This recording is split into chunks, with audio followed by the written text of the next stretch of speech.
Bon, on s'est tous déjà retrouvés devant ce fameux rayon des probiotiques. Et c'est un peu le vertige, non? Des dizaines de boîtes, des noms qu'on n'arrive pas à prononcer, des milliards de bactéries. Bref, comment on est censé s'y retrouver et faire le bon choix pour sa santé?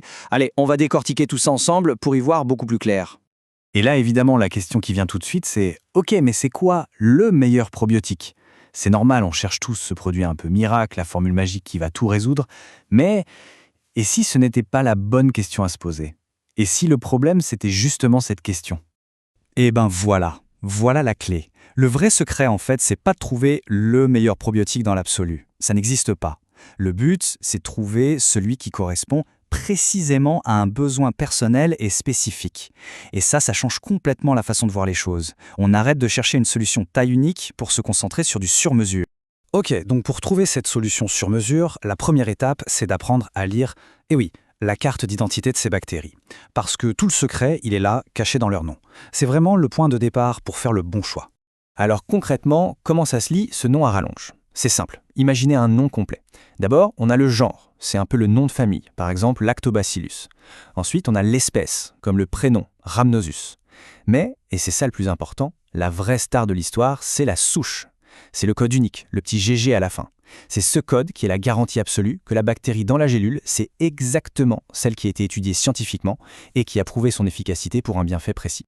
Voilà, maintenant qu'on sait lire les cartes d'identité, on peut passer au niveau supérieur, choisir les bons membres pour notre équipe.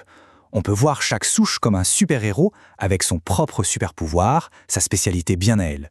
Alors voyons un peu qui sont ces super-héros et ce qu'ils savent faire. Regardons quelques exemples concrets. C'est là que ça devient super intéressant. On voit bien que chaque souche a sa mission.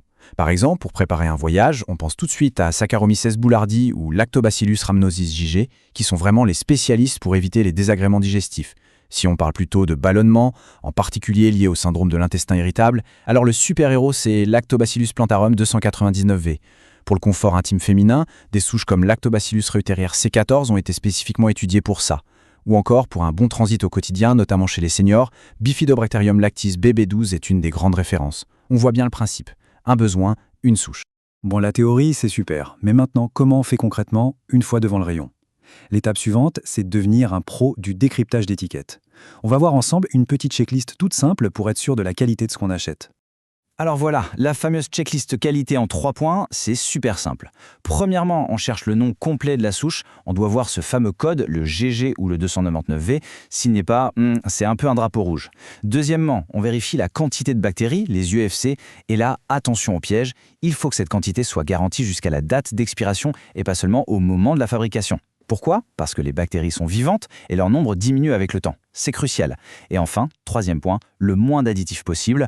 Une liste d'ingrédients courte et simple, c'est souvent un signe de qualité. On veut l'essentiel, pas du superflu.